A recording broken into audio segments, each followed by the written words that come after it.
Easy, come on. Up, up, up. Yes. Good. Don't know where it's easy. What is going on, guys? Welcome back to a new YouTube video.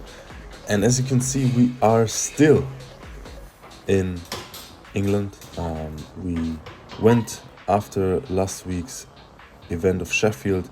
We leave on a Monday. We traveled to London, and here we are in a cool gym in Putney, London, where I actually managed to hit a PR triple on bench. I was super excited because it was a random Tuesday morning. I have to say I did fight a bit for the third rep, not going to lie, but overall pretty happy still that we managed to get that PR in, even after all the traveling and I would say a lack of sleep and nutrition. So overall pretty happy. You will see though that on the back offs as well, I was pretty gassed from the top set already. So even the back offs felt extremely heavy. It was a bit cold since it was a very cool gym, but it was a gym in a shed, in an old shed underneath I believe it was a subway bridge or something. Something like that. It was definitely an experience to train in such a gym, but as you can see, they also had really awesome equipment. They had even dumbbells up until 100 kg. Yeah, not pounds, but really 100 kg, so that would be 225 pounds. It was an absolute blast to train accessories in this gym as well. Really fun to also have the gym mostly to ourselves because it was, as I said, a Tuesday morning, so relatively empty and not so many people there. Actually, I believe it was just one or two other people. And overall, super happy about having the opportunity to also, when traveling, train in great gyms. And honestly, believe it or not, I feel like everywhere I travel, there are great gyms, except for in my hometown or where I live. There are not so many great gyms, to be honest. But yeah, we finished off strong, hit our accessories, and also, yeah, we're joking around quite a bit.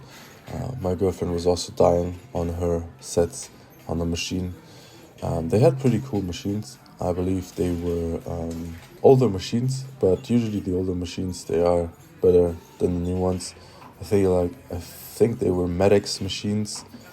Could be wrong, but I think so. And the Medex machines are pretty decent angles. They also have a great resistance profile, meaning you usually have most of the resistance in the stretched part of the motion, making it pretty decent, or like honestly great to grow your muscles on. And then we also tried another gym in London. This one was way more central. I believe this one was pretty much where the Tower Bridge is, or close to Tower Bridge. Yeah, it was just a short walk from Tower Bridge. I remember that. It was the second day of the heaviest weekend this block, and honestly my knees were cooked, so I was very happy to have gotten through this training, because honestly my knees were making sounds in every single rep, and I was really thinking I will not get my top set today, but 220 moved well. Don't know why I did that unnecessary push in the end, but we still got it through.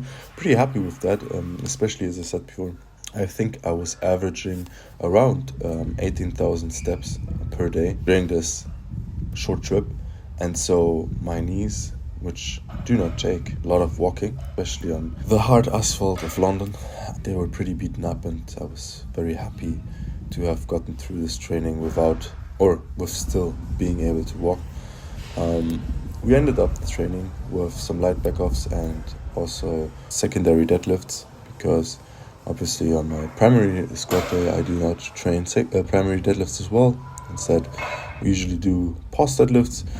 And honestly, over the block, I've just made pretty conservative jumps, but I feel like still it has helped me tremendously to get positioning down and to be a bit more patient off the floor, helping me to really search for optimal positioning when initiating the movement. This has really shown also on my primary deadlifts, so I am extremely positive about that.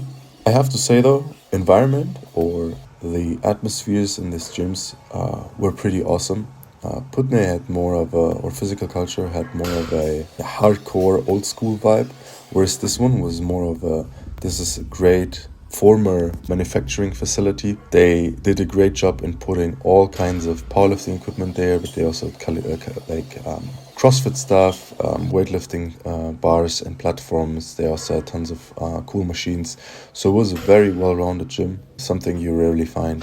Here in Germany, the focus is way more on having a lot of cardio machines in the gym and having a lot of rehab things and random stuff you don't really need and no one ever uses. And so the question just becomes sometimes, okay, what is the intention of buying equipment that no one would use, right? So this is something I also regularly ask myself, and just came to the conclusion that, of course, these two gyms in London were also an exemption. So there were tons of gyms which had equally trash equipment, and it's mostly the chains. Chains usually have equipment tailored for the wide masses, but this equipment, oddly enough, is not great to train with. So I'm not saying the Eleiko bumper plates or Eleiko platforms are bad to train with. I'm not saying that at all. I'm just saying that the way these gyms were structured, there was no bullshit in them. There was very limited space and they tried to make the best out of the space. Whereas sometimes in the gyms, I feel like there are random things lying around, such as, 40, 50 yoga mats that no one uses. Stuff like Bose balls and ungodly amount of kettlebells, which are rarely used. So if there would be usage and regularly people using them, then it would be a different kind of thing. But I feel like I want to say 30 to 40% of the gym equipment is never used, and honestly 20% of the machines are also straight trash. If you get machines, at least make sure to get good ones that have or do make sense resistance wise, and not get trash machines that do not optimally lead to the main goal, which is usually for most people hypertrophy. Anyways, we are already in day 3 and moving heavy shit on deadlifts. My deadlifts honestly were fantastic. Having the ability to end the block with 270 was amazing. I have to say, I think I almost fainted afterwards because I honestly, blood rushed through my head or out of my head, not sure, but either way, almost had to faint, but still super excited that I got it. I was definitely a heavy set, but as you can see, I gotten more comfortable, especially on deadlift, to grinding out my reps. So I do not think this was honestly a hard ceiling, but I rather think that I still have some more kilos in me. And on the next block, we have singles, so I will see what I can pull for the fourth and final week in that block and see what I can put up. I'm thinking right now, based on the 270 double, we are somewhere around 285, 290 strength-wise. Of course, it would be great to hit the magical 300 in this next block. I do not want to put too much pressure on myself though, numbers-wise, because in the end, the numbers in training, they don't count. It is what we can put up on the platform that makes a difference. Unless, of course, you're only training for fun. But my long-term goal is definitely to come back end of the year and be on the platform again and obviously put up a great performance there. And I feel like there's definitely a chance to do so.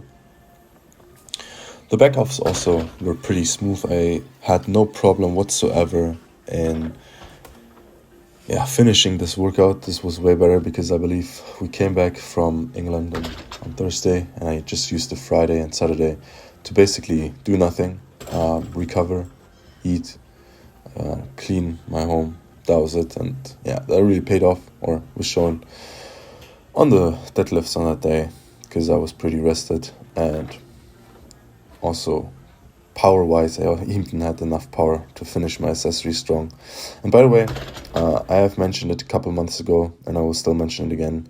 hyperextensions, 45-degree hyperextensions have to be one of my top accessories for building a stronger deadlift. Like, no jokes, the amount of transfer there is between having a strong hyperextension and a strong lockout is immense. And I feel like people underestimate how much you get out of these hyperextensions without having to load your system by doing a full deadlift. Yeah, so that is that. Really enjoyed this 4th week of training, even though the outside conditions, especially for squats, were not favorable. We got it done. Pretty happy. I believe it was a 660 total for the week, if I'm not mistaken. So yeah, this looks solid, and I believe we still have tons of kilos left in the tank. Move to the 700s soon, and then finally break into the 800s hopefully this year. That being said, guys, wish you all the love, all the power. Have a good one.